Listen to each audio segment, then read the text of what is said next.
Hello ladies and gentlemen, my name is Knight and welcome back to the Elder Scrolls Online. And today we are doing the Magicka Templar build for the Stonethorn patch. We are on the Greymoor one right now, I believe, and so we are updating it to the Stonethorn patch, the Magicka Templar build. Now this build is for PvP. I kind of thought of it as no CP, but it can play well in CP with a few different modifications. But yeah, this build is mostly geared towards no CP. And yeah, there you go. Let's just go ahead and start with the character sheet.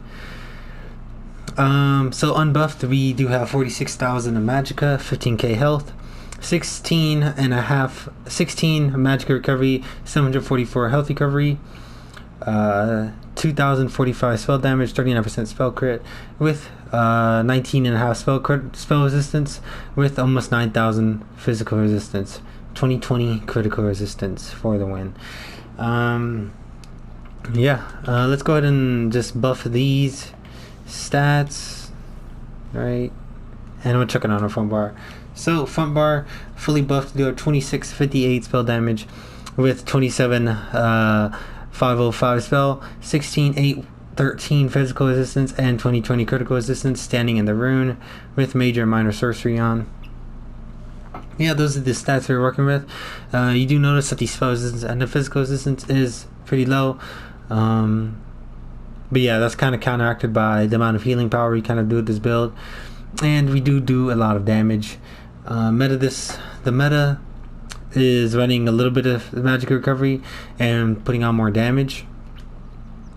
But as you can see, we didn't do that.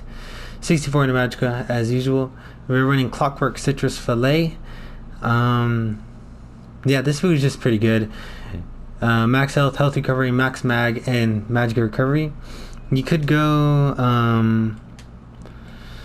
Witch Mother's Potent Brew, which is max mag, max health, and Magicka recovery.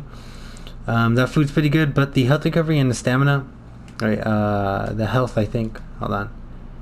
Yeah, this comes max Magicka and max health. You do get more max health and more max Magicka with this, but with the Clockwork, you get health recovery.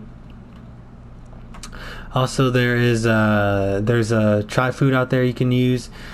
All sorts of things. Character sheet. We're using the Apprentice Stone. You could go Atronach or the Mage. The Mage for max Magicka is pretty good also, and the Atronach for Magicka recovery. But you do lose out on a lot of spell damage, and you can definitely feel it when you're using those two stones, the lack of damage. So I just choose to keep this one on. The damage just guarantees a kill.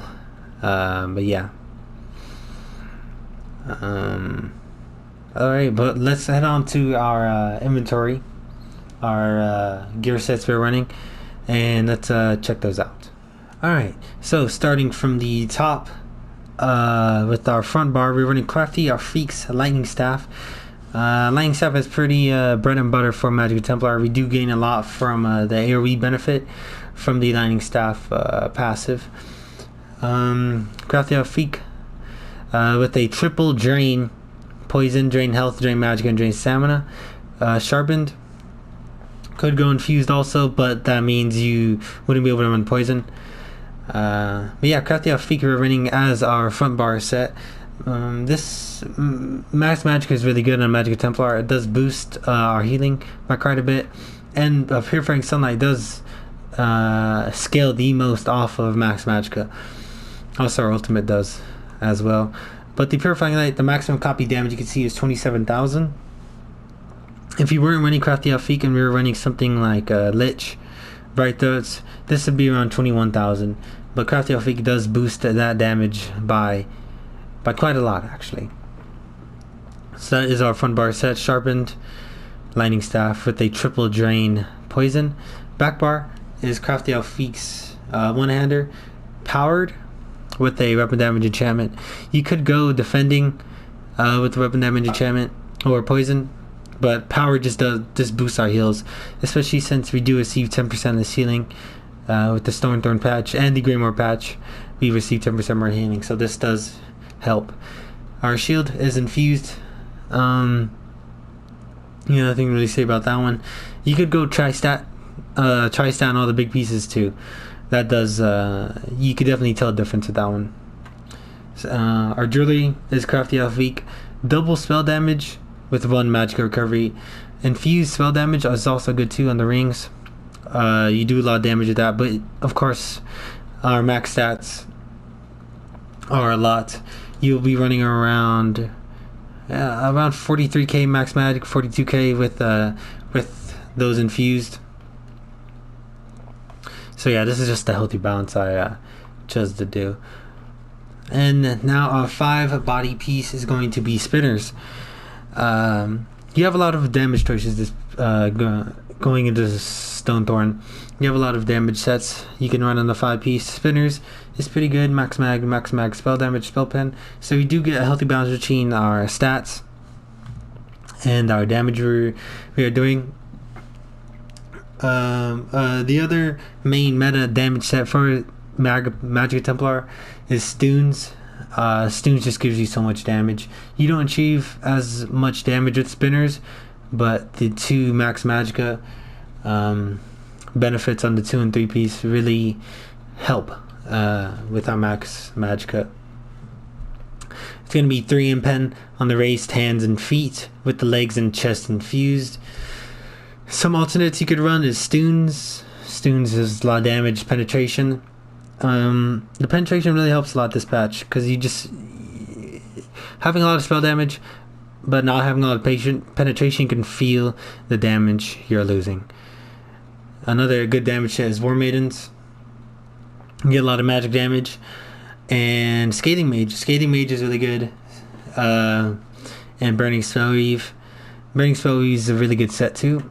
But you're definitely going to feel the most damaging with Stuns on compared to the other sets. The other sets are going to help you healing a bit more than Stuns or Spinners. But yeah, those are the other options. Monster set, we're going to run Valkyrie. Now you may be asking, well, we're running Grothar, but you can run Grothar. But the 1-piece spell penetration does help a lot with these Spinners. That brings us up to around 4,700 spell penetration. It's not as much as Stuns. It's 1,000 less than Stuns, the 5-piece. But it does help with our damage. Now the 2-piece is when you deal damage with a damage over time effect, you have an 8% chance to summon a meteor that deals almost 12,000 flame damage and 5,000 flame damage to all the enemies within 5 meters. But yeah, Grothar is definitely another good choice you could put on there. But yeah, those are... If you're running the other sets, if you're running Stuns, definitely put on Grothar. Stuns you're gonna want to put on Grothar, but the other sets, War Maidens, Burning Spellweave, and Scathing Mage, you could put on Valkyrie or Grothar. Those are both good options. But yeah, you could check our potions. Main potions we use are the immovable potions, immovable, health, and magicka. This is, you could definitely feel how much survivability these give you. If you can activate with these when you're pushing, when you're defending, and they help a lot. Yeah. Next, you could use the tri potions. Those are definitely good.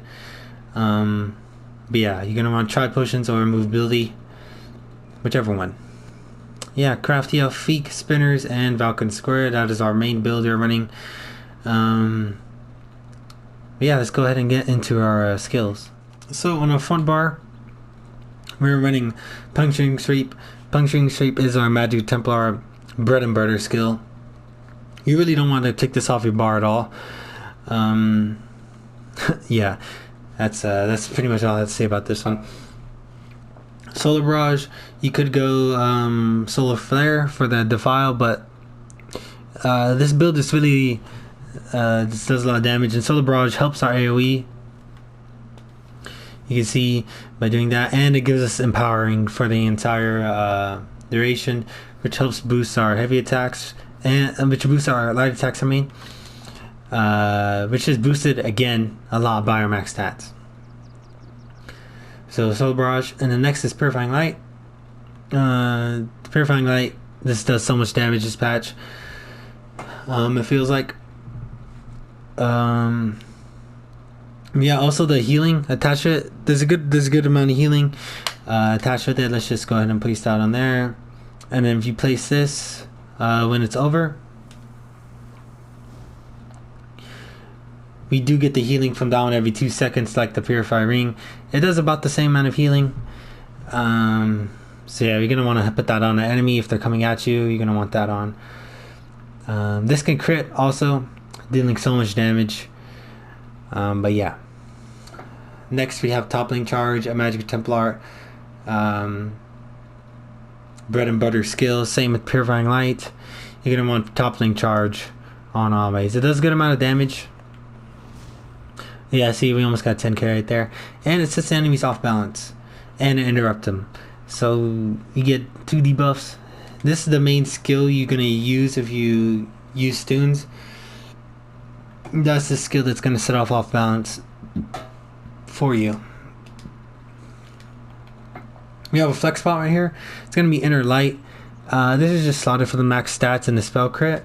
You could put on Elemental Drain if you want to go more single target, or if you feel you want more sustain. We do have a good amount of sustain already, but if you want more sustain, you could run LE Drain instead of Inner Light. Radiant Glory, you could also slot on there. Very good XP, do a lot of damage with it. Or Vampire's Bane. Vampire's Bane, you could put that on there too. You get a little bit more damage, and you get the spell crit, but obviously you don't get the max magicka. Yeah, I have Inner Light slotted for the max magicka and the spell crit. Our ultimate on our front bar is gonna be Ice Comet mostly, because the stun and the damage does a lot. There's a little bit of cast time before you actually activate the skill, so you can line that up with your Purifying Light, and you could already be jabbing if with the Purifying Light, and when the comet hits, you could already be jabbing if you stun them, and it's just yeah, you do a lot of damage with this skill. The stun really helps a lot too. You could go Crescent Sweep. Crescent Sweep does a lot of damage too. You get Crescent Sweep, so you can Crescent Sweep back really fast. Especially you have passives like the Assault passive over here, Combat Frenzy. If you using this with Crescent Sweep, you get it really fast. But yeah, Crescent Sweep or Ice Comet is really good on our front bar. Moving on to our back bar, square, we have Living Dark. Living Dark, envelop yourself in a lightless sphere for 6 seconds to protect yourself. Anytime an enemy uses direct damage attack against you, the sphere lashes back, reducing their movement speed by 60% for 3 seconds and healing you for 24 health. These effects can occur every half second. So if you're facing off against someone, this is basically hitting you every time they do a light attack. Every time you do a light attack, you're healing for 22 health. And you are reducing their movement speed. So yeah, you're going to want to keep this on your skill. Extended Ritual, one of the best defensive skills in the entire game because it purifies. You're using the 5 purify one, you're going to want to use that one. The other one you don't need to use.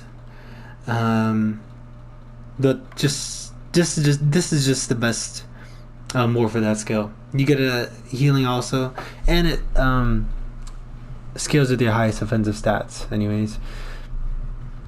Yeah, so on the dead is going to be our burst heal, one of the best burst heals in the entire game also. Yeah, you're going to want to, this is a bread and butter skill. Healing anyone who's below 75% health, restores 60% of the ability's cost over 6 seconds as magicka, so you do get a little bit of sustain for 6 seconds without using this skill. You don't want to take this off your bar. Channel Focus, this is our main defensive skill. This is where we're going to get our armor buff and our magicka recovery buff. You gain 300 magicka every second, using 240 magicka every second. That equates to 480 magicka recovery functionally, so we do have over 2,000 magicka recovery with this build. Standing in the Rune also increases the buff given by 2,500, 50%. So yeah, keep this on. Next, we do have a flex spot. It's going to be Degeneration. This is just gives us our major sorcery, giving us a little bit more damage. It does a damage over time also. But if you don't want to run this, you could use Harness Magicka right here. Or you could use the Sigil Order skill, and you could use Race Against Time. You could use that skill also. Healing back bar ultimate is going to be Remembrance. One of the best. I like having this skill on because it heals our teammates also. You gain major protection for 10 seconds also. So if you need you just want to use this while standing in if you're standing in your room, while you're using, you have all your defensive buffs up, and someone's on you with this. Like if you're standing in like this, and you have the Healing ultimate, you are unkillable for that amount of time. For around 10 seconds also if you're jabbing. It's cheap also. But if you don't want to run that one, you could use Spell Wall. Spell Wall also is very good ultimate. That's all I have to do and say on this build. The CP is going to be in the description because I don't have PvE. I have PvE CP on this character. So yeah, you can the CP will be actually down below in the description. The timestamps will be down below also. You can find me on Twitch in the description down below. Other than that, subscribe, like for more content regarding ESO. But yeah, thanks for watching.